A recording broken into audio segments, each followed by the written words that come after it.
할렐루야, 할렐루야. 오늘도 하나님께서 큰 복 주실 줄 믿습니다. 날씨가 더워서 몸도 처지고 마음도 처지고 이럴 때 우리는 영적으로 새 힘을 얻어서 회복해야 됩니다. 우리 자기를 축복하십시다. 나는 소중한 사람이다. 나는 꼭 필요한 사람이다. 나는 나대로 가치가 있는 사람이다. 왜냐하면 하나님이 나를 사랑하시기 때문이다. 옆 사람에게도 그렇게 축복하세요. 당신은 소중한 사람입니다. 당신은 꼭 필요한 사람입니다. 당신은 당신대로 가치가 있는 사람입니다. 왜냐하면 하나님이 당신과 함께 하시기 때문입니다. 할렐루야. 오늘도 하나님께서 우리에게 큰 복 주실 줄 믿습니다. 우리 기독교인들은 신앙생활이라는 말을 많이 하지요. 나는 모태부터 신앙생활했다고 해서 무슨 신앙? 모태신앙 이런 말도 하고 너는 언제부터 신앙생활했느냐? 나는 주일학교부터 신앙생활했다. 아니면 청년 때부터 신앙생활했다. 이런 얘기를 하고 신앙생활이라는 말을 많이 합니다. 그러면 무엇이 신앙생활일까요? 신앙생활 하는데 사람들은 교회 다니고 예배 드리고 이것을 신앙생활이라고 생각합니다. 맞습니다. 교회 다니고 예배 드리고 그것도 신앙생활이죠. 근데 신앙생활은 그 교회에 와서 예배 드리고 하는 이것만이 아니라 우리의 모든 삶에 하나님의 말씀, 깨달은 하나님의 말씀을 나의 삶에서 살아가는 것, 실천하고 살아가는 것, 이걸 다 통틀어서 신앙생활 이렇게 말할 수 있습니다. 교회를 다니는 성도들 가운데 말씀을 배워서 지식으로는 많이 알고 있는데 알고 있는 말씀을 자신의 삶에서는 실천하지 않는 그런 사람도 있죠. 생활은 안 하는 교회에 와서 예배 참여하고 이런 정도는 하는데 가정에서나 직장에서나 일반 사회 모임에서나 이런 데서는 그 자기가 은혜 받은 말씀이나 깨달은 말씀을 삶으로 실천하지 않는 이런 경우가 있습니다. 예수님은 예수님 말씀을 하실 때 말씀을 지식으로 가르친 것이 아니라 삶으로 가르쳐 주셨습니다. 그리고 예수님이 말씀을 우리에게 주신 것은 세상 속에서 이 말씀을 실천하면서 살아서 주변을 변화시키는 그런 역할을 하라고 말씀을 주셨습니다. 그래서 누룩 비유를 하죠. 누룩. 반죽에 많은 가루 속에 작은 누룩을 넣어놓으면 이것이 들어가서 전체 가루 반죽을 다 부풀게 하는 것처럼 너희는 세상 속에서 사람들에게 영향을 미치는 이런 사람이 되라는 말씀을 합니다. 그래서 오늘은 저기 나와 있네요. 말씀을 삶으로 살자. 말씀을 머리로 배우지 말고 말씀을 지식으로 갖고 있지 말고 말씀을 삶으로 살자. 교회에서도 살고 가정에서도 살고 직장에서도 살고 학교에서도 살고 동네에서도 살고 말씀을 삶으로 살자. 이런 주제로 오늘 말씀 들으면서 은혜 받으시기를 예수님 이름으로 축원합니다. 마태복음 5장 15절의 말씀을 한번 보십시다. 너희는 세상의 빛이라. 산 위에 있는 동네가 숨겨지지 못할 것이요 사람이 등불을 켜서 말 아래 두지 아니하고 등경 위에 두나니 이러므로 집안 모든 사람에게 비치느니라. 이같이 너희 빛이 사람 앞에 비치게 하여 그들로 너희 착한 행실을 보고 하늘에 계신 너희 아버지께 영광을 돌리게 하라. 자, 여기 등을 켜서 등경 위에 저렇게 올려둔다 이 말이죠. 저게 정상이지 어느 누가 등을 켜가지고 말 아래다가 덮어서 숨겨놓는 사람이 있느냐? 그런 사람은 없다. 그러면서 예수님은 우리를 향하여 너희는 세상의 빛이다. 너희는 세상의 빛이니 등불을 켜서 숨겨두는 사람이 없고 등경 위에 두어서 비치게 하듯이 너희 빛을 사람들에게 비치게 하여 너희 착한 행실을 보고 하나님께 영광 돌리게 하라. 이런 말씀을 하셨죠. 우리 그리스도인은 어두운 세상을 비추는 사람이 되어야 되고 소금이 음식에 들어가서 맛을 내듯이 세상 속에서 선한 영향을 미치는 삶을 살라는 것을 말씀하고 있는 겁니다. 너희는 빛인데 말 아래에다가 등을 켜가지고 덮어놓는 이런 사람이 있더냐. 등경 위에 두어서 다 집안이 비치도록 하듯이 너희는 빛인데 그 빛을 숨기지 말아라.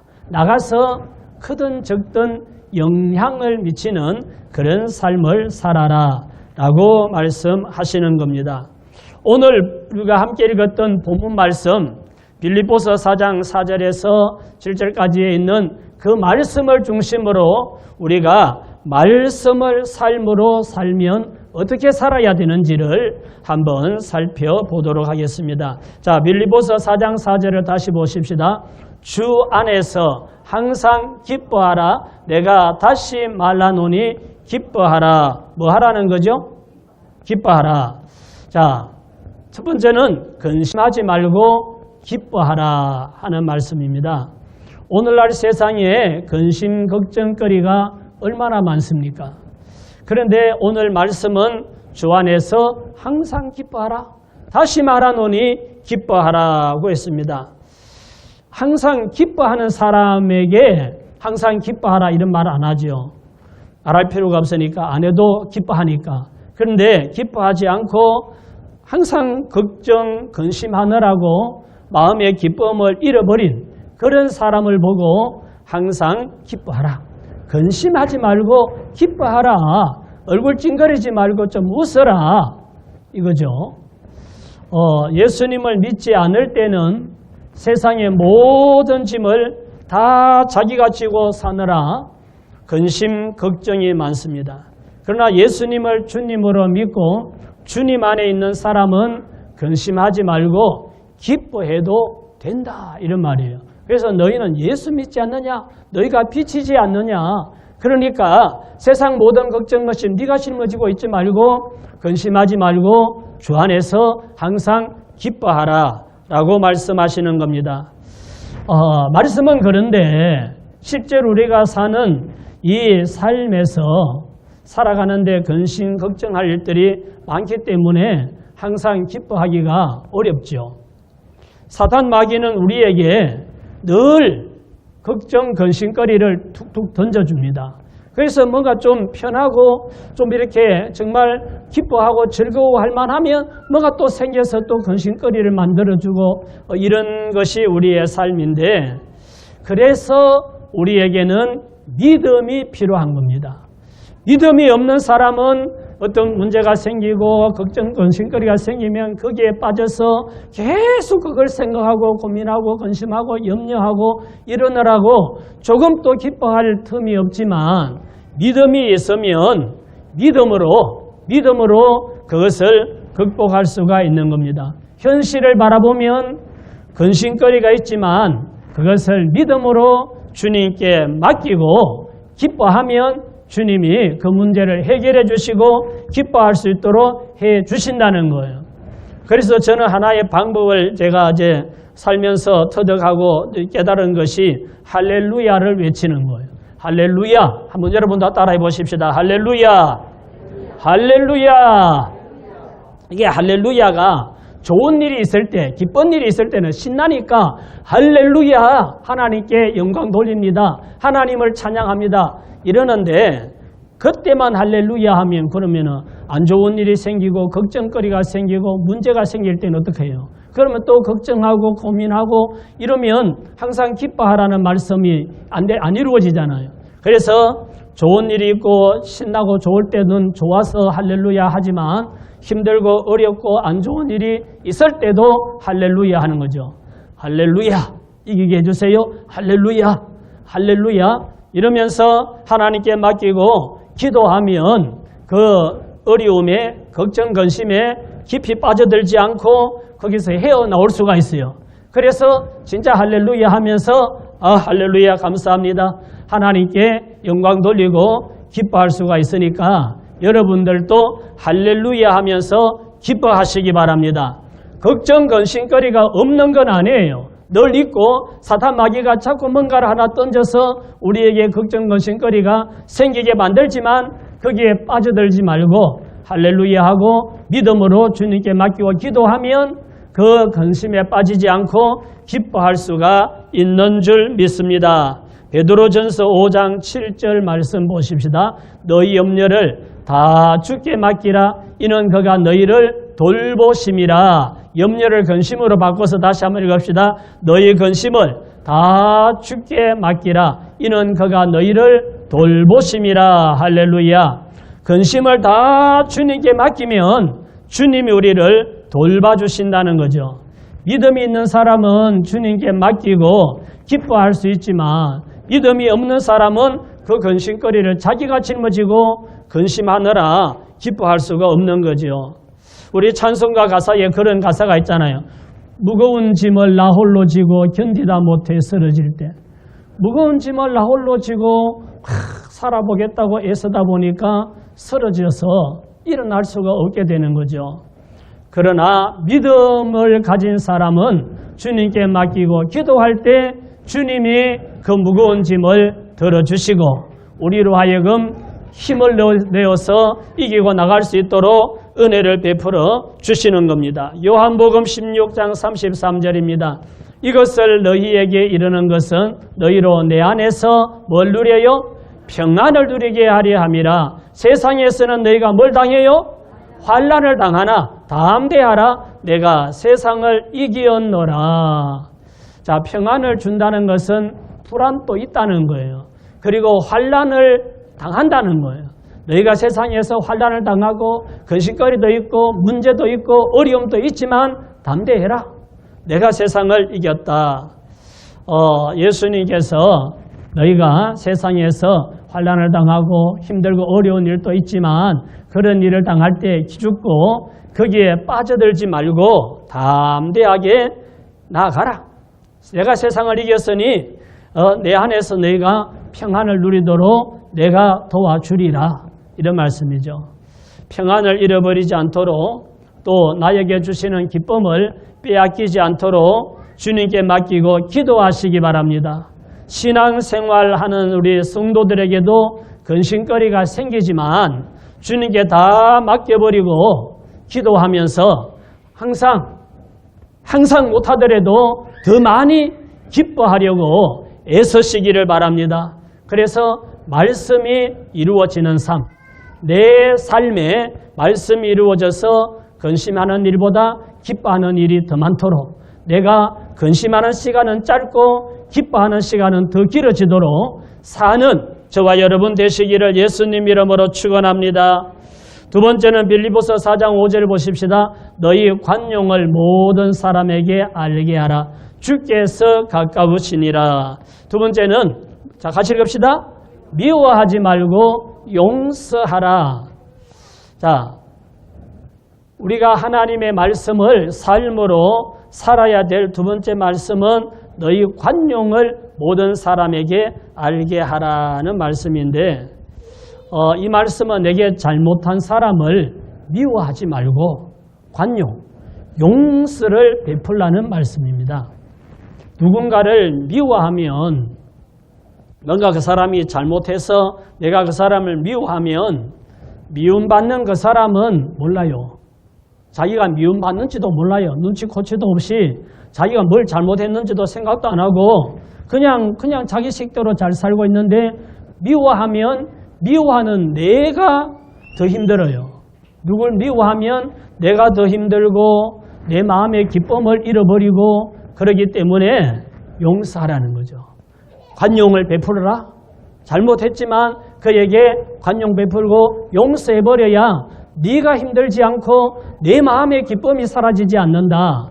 그래서 관용하라고 말씀합니다.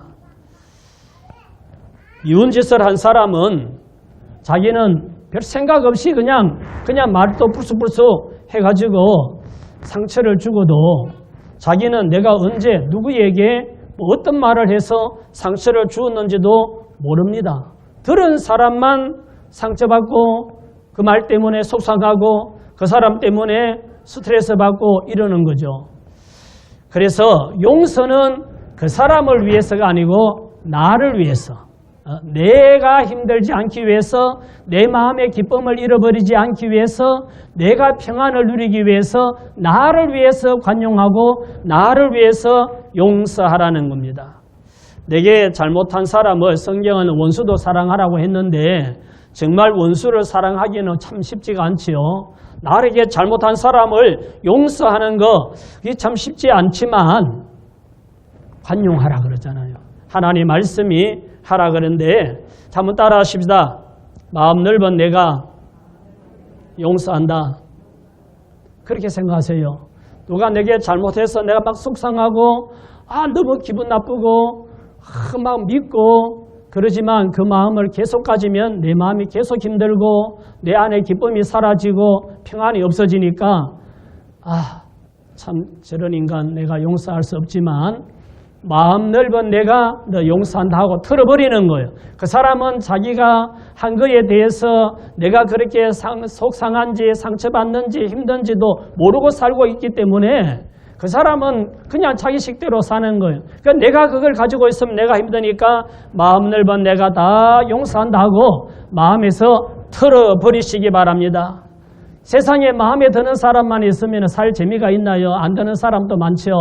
그런데 마음 넓은 내가 용서하고 잊어버려야 세상을 살기가 좋은 거예요.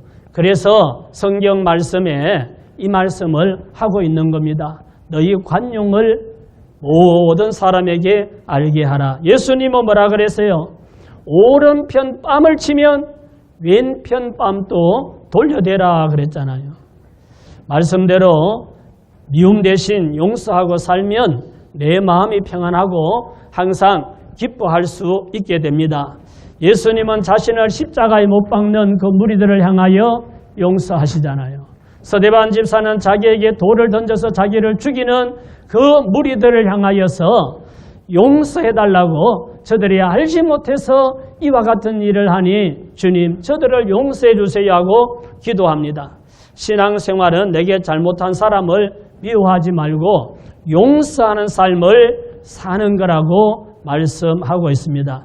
미워하지 말고 용서함으로 모든 사람에게 관용을 나타낼 수 있는 그리스도인이 되시기를 예수님 이름으로 축원합니다. 빌립보서 4장 6절입니다. 아무것도 염려하지 말고 다만 모든 일에 기도와 간구로 너희 구할 것을 감사함으로 하나님께 아뢰라. 자, 이 말씀을 보면 뭔 하지 말고 뭐 하라고요? 앞에 두 번을 이렇게 말씀을 맞춰봤으니까 이제 알 수 있겠죠. 염려하지 말고 기도하라. 이런 말씀입니다. 아무것도 염려하지 말라. 이 말씀을 하는 것은 세상에는 염려가 있기 때문에 걱정거리가 있기 때문에 하지 말라고 말씀하는 거죠. 찬송가 486장에 이 세상에 근심된 일이 많고 참 평안을 몰랐구나. 내 주 예수 날로라 부르시니 곧 평안이 시리로다. 이 세상에는 근심된 일이 많고 평안이 없다는 거예요. 그런데 주님 안에 평안이 있습니다. 그래서 염려하지 말고 기도하라고 말씀합니다. 이 세상에는 날마다 문제가 생기고 염려할 것이 많아서 평안을 누리지 못하는 사람들이 너무나 많이 있습니다. 주 예수님의 은혜로 지금까지 기쁘고 즐겁게 살아올 수 있어서 감사합니다. 이 세상에는 정말 세상에 일어나는 뉴스나 이런 걸 보면 제정신이 아닌 사람들이 너무 많은 것 같아요. 그래서 일어나지 말아야 할 사건들이 일어나고 정말 예측할 수 없는 일들이 일어나는 그런 세상입니다. 그런데 오늘 말씀은 아무것도 염려하지 말고 기도하라고 그럽니다.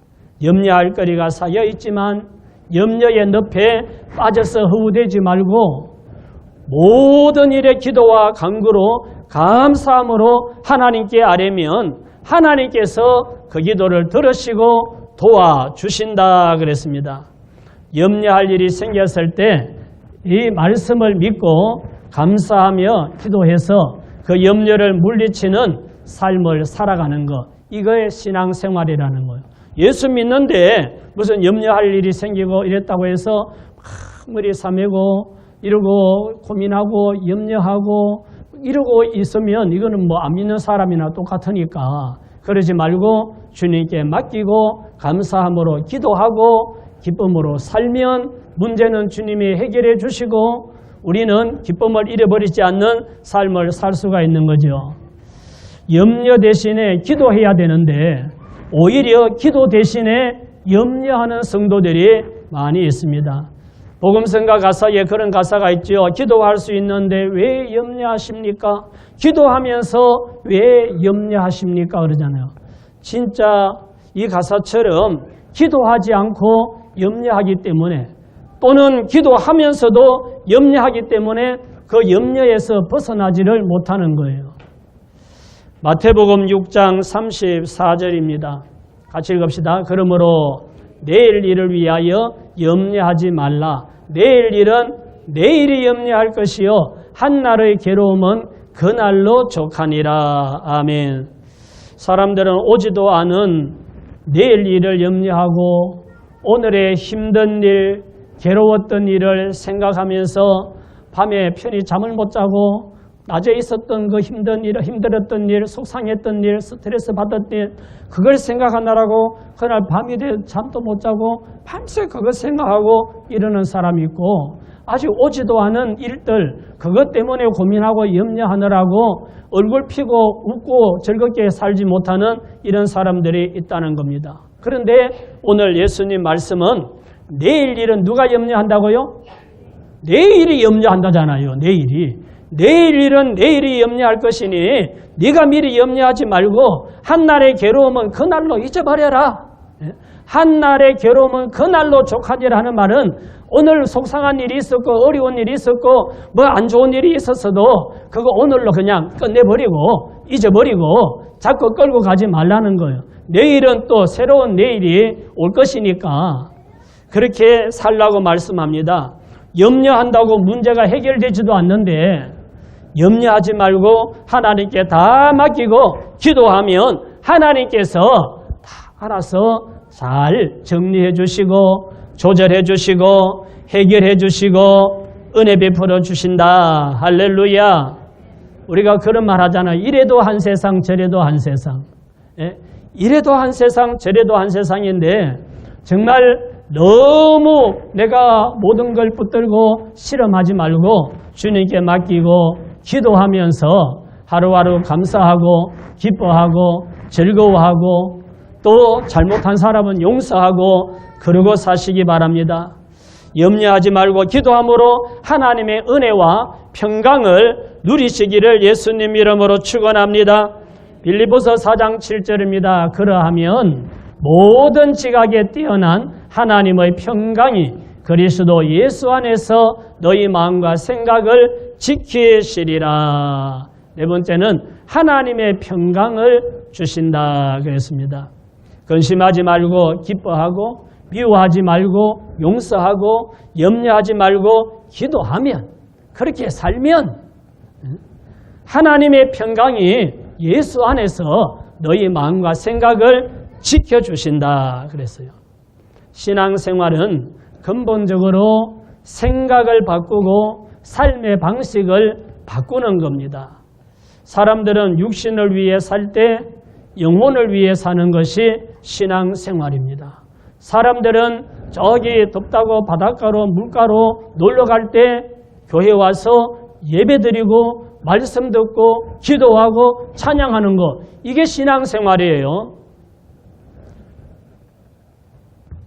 사람들은 땅 위의 목표를 위해서 이 땅에 뭔가를 더 많이 가지고 이 땅에 뭔가 좋은 집을 짓고 뭔가를 이루려고 땅의 목표를 위해 살 때 저 하늘의 목표를 위해 사는 것이 신앙생활입니다.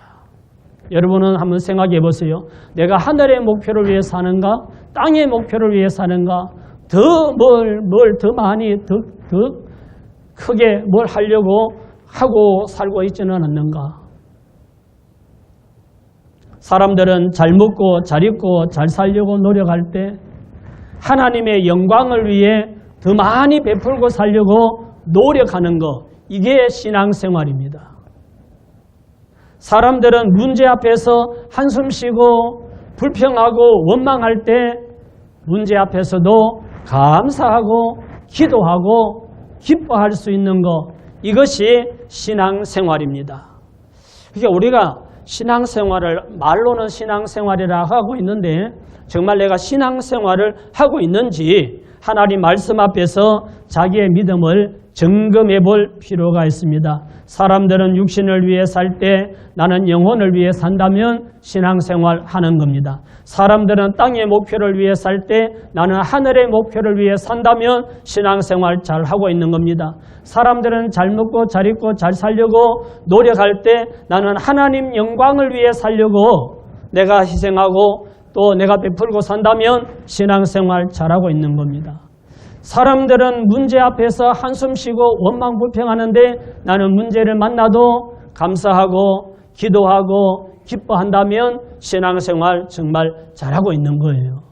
신앙생활은 이런 겁니다. 믿지 않는 사람들도 세상에 영향력이 있고 뭔가를 이루는 사람은 자기에게 주어지는 환경을 탓하지 않고 그 환경에 굴복하지 않고 한숨 대신에 함성으로, 걱정 대신에 열정으로, 포기 대신에 죽기 살기로 도전하는 열정의 사람들이 믿음이 없어도 세상에서 뭔가 영향력이 있고 뭔가를 이루는 사람들이라고 합니다. 신앙생활하는 사람은 믿음 없는 사람들의 삶을 따라가지 말고 오히려 그들과 반대로 살아야 됩니다. 근심 대신에 기뻐하고 미움 대신에 용서하고 염려 대신에 기도하면서 말씀을 삶으로 살아가면 하나님께서 여러분의 마음과 생각에 평강을 가득히 채워주실 줄 믿습니다. 골로새서 3장 15절 말씀 보십시다. 그리스도의 평강이 너희 마음을 주장하게 하라. 너희는 평강을 위하여 한 몸으로 부르심을 받았나니 너희는 또한 감사하는 자가 되라. 아멘. 평강을 위하여 부르심을 받았으니 그리스도의 평강이 너희 마음과 생각을 주장하게 하라 그러죠. 사람이 살아가는데 어떻게 보면 돈보다도 권력보다도 더 중요한 것이 평강입니다. 돈이 있어도 권력이 있어도 평강이 없으면 그는 행복할 수가 없어요. 하나님이 주시는 평강은 하나님의 말씀을 믿고 사는 사람들에게, 그 말씀을 삶으로 살아가는 이런 사람들에게 하나님의 평강을 주신다고 말씀하고 있습니다. 오늘 본문 말씀은 힘들게 우리가 노동을 하는 것도 아니고 돈을 많이 들여야 되는 것도 아닙니다.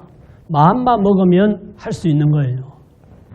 근심하지 말고 기뻐하는 거, 혹은 큰 노동력을 들여가지고 무슨 하는 것도 아니잖아요.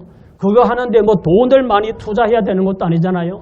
미워하지 말고 용서하는 거, 염려하지 말고 기도하는 거, 이거 하는데 우리가 엄청난 힘이 들고 투자를 해야 되는 게 아니잖아요. 마음만 먹으면 할 수 있는 겁니다. 하루아침에 이것이 변할 수는 없을지 몰라도 기도하면서 말씀을 하나씩 삶으로 살다가 보면 나도 모르게 내가 변화되는 겁니다. 예수님은 말씀을 지식으로 가르치지 않고 삶으로 보여주셨습니다. 그 좋은 예가 요한복음 13장 14절입니다. 다 같이 내가 주와 또는 선생이 되어 너희 발을 씻었으니 너희도 서로 발을 씻어주는 것이 옳으니라. 내가 너희에게 행한 것 같이 너희도 행하게 하리하여 본을 보였노라. 아멘. 어느 날 예수님은 허리에 수건을 두르고 대야에 물을 담아서 들고 오더니 밖에 하루 종일 활동하고 와서 앉아있는 제자들을 하나씩 앉혀놓고 발을 씻어 주시잖아요. 그러면서 하신 말씀이 저 말씀. 내가 주와 또는 선생이 되어 너희 발을 씻었으니 너희도 서로 발을 씻어주는 것이 옳으니라. 내가 너희의 행한 같이 너희도 행하게 하리하여 본을 보였노라. 너희도 그렇게 서로 사랑하고 섬기고 살아라고 내가 본을 보여주었으니 너희도 그렇게 살아라 하고 예수님이 말씀을 말로만이 아니라 삶으로 보여주신 겁니다. 신앙생활은 말 그대로 말씀을 삶으로 살아가는 실천입니다. 그래서 우리도 예수님처럼 말씀을 삶으로 살아가는 것이 중요합니다. 큰 교회가 아니라도 또 내가 대단한 사람이 아니라도 자신의 삶의 현장에서 내 머릿속에 그동안 듣고 배우고 은혜 받은 말씀을 삶으로 살면서 선한 영향을 미칠 때 나로 인하여 집안의 변화가 일어나고 나로 인하여 직장의 변화가 일어나고 나로 인하여 내가 속하여 있는 그 어떤 모임의 변화가 일어나는 이런 영향을 미칠 수가 있습니다. 그러면 그 사람이 빛이고 소금인 거예요. 그 사람이 거기에서 빛의 역할을 하는 것이고 소금의 역할을 하는 겁니다. 오늘 말씀을 삶으로 살자 이런 주제로 말씀을 드렸습니다. 자, 첫 번째 뭐였죠? 근심하지 말고 기뻐하라. 두 번째는 미워하지 말고 용서하라. 세 번째는 염려하지 말고 기도하라. 그렇게 하면 하나님의 평강을 주신다. 돈보다도 권세보다도 무엇보다도 중요한 것이 평강이다. 부족함이 많아도 마음의 평강을 주시면 그 가운데서 평강을 누리고 하루하루를 행복하게 살 수가 있는데 다 가졌는 것 같은데도 하나님이 평강을 주지 않으면 그 사람은 행복하지 않고 먹어도 입어도 뭐 좋은 걸 가져도 기쁨이 없어지는 거죠. 하나님이 이렇게 살면 평강을 주신다 그랬습니다. 말씀을 듣고 삶으로 살아서 하나님이 주시는 평강을 누리면서 빛과 소금의 역할을 감당하는 저와 여러분 다 되시기를 예수님 이름으로 축원합니다.